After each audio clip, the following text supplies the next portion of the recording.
pense qu'il y a des décisions qui méritent aussi que chacun puisse donner son avis. Le monde ou la population aujourd'hui, j'ai l'impression, hein, c'est vraiment mon regard, souffre de personnes qu'ils ont mis en responsabilité, parfois par défaut. Je pense à notre président de la République, ou parce que les élections font que on a un choix par défaut à faire. Et ces personnes croient pendant 5 ans, 6 ans, que seul leur programme suffit à contenter la population parce qu'ils ont été mis là par rapport à leur programme. Mais non, en fait, ceux qui sont autour d'eux ont aussi eu des personnes qui ont voté pour eux.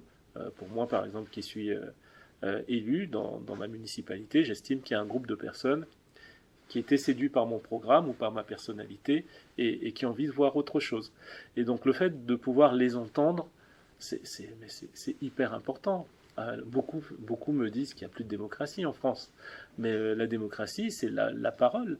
Donc pourquoi ne pas se dire, alors que les textes existent, pourquoi, et ça ne coûterait pas grand-chose en fait. Hein. Certains peuvent imaginer qu'aller sur un référendum, par exemple, ça va mobiliser une journée du personnel, etc. On a tous les moyens modernes, que ce soit en ligne, que ce soit sur quelques bureaux de vote par quartier, que ce soit par du aller vers, de pouvoir prendre en compte les opinions et les besoins de la population. Et donc, écoutons ce que nous disent les gens, les vrais gens, parce qu'ils vivent les vraies choses au quotidien, et essayons de faire avec. On ne peut pas toujours avoir raison. Donc y a évidemment des problématiques de fond qui nous concernent et sur lesquelles on a été élu et qu'on veut faire aboutir. Mais il y a plein de situations qui les concernent et ça c'est difficile de faire sans. Après sur les questions d'immigration et d'écologie, oui.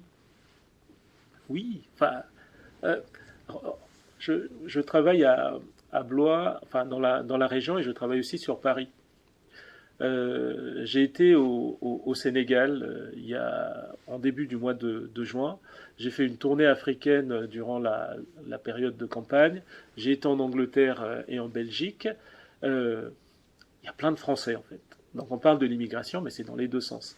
Les Français se promènent partout dans le monde et beaucoup ne veulent pas voir trop d'immigrés chez eux.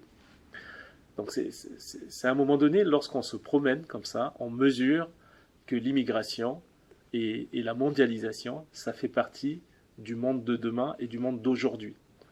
Et il ne faut pas rester simplement à Blois, il faut se promener, pour pouvoir mesurer ce qui est en train de se passer. Le monde est en train de bouger et ne bouge pas qu'en mal. Il y a d'autres manières de pouvoir appréhender les choses et il y a d'autres manières de pouvoir vivre les choses. Regardons ce qui se passe dans d'autres pays y arrivent, plus ou moins. Quand je vais en Angleterre, il n'y a pas beaucoup moins d'immigration qu'en France. C'est aussi un pays qui a colonisé, ils arrivent à s'en sortir. Je ne sais pas s'il y a beaucoup moins de problèmes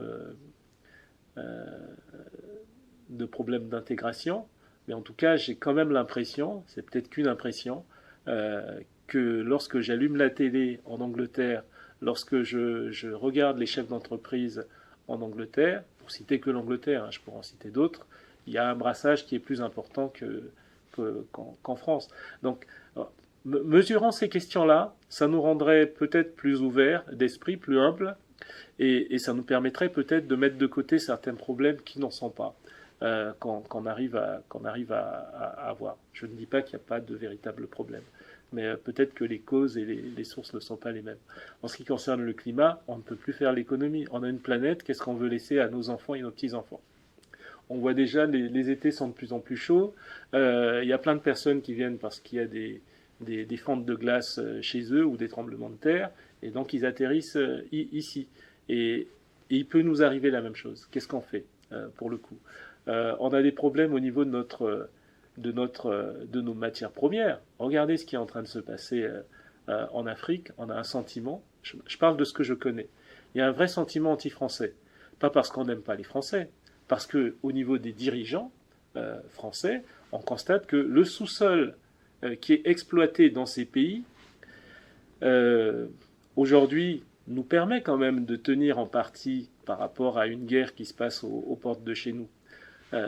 notamment au niveau hydrocarbures.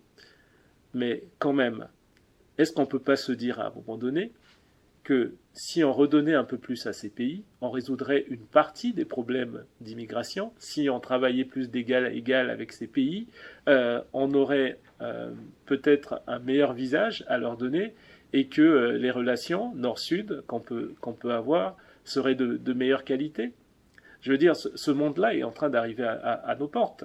Et comment on peut refuser que, en plus des problèmes économiques, s'il y a des problèmes climatiques, parce qu'il y a un réchauffement ici, mais il y a un réchauffement là-bas aussi, ces personnes, dans ces difficultés que nous avons colonisées, préfèrent venir dans le pays colonisateur, ex-colonisateur, parce que c'est la même langue, parce qu'il y a une certaine proximité. Hein. Il n'y a pas qu'avec l'Ukraine qu'on a une proximité. On a une vraie proximité avec ces pays, notamment francophones.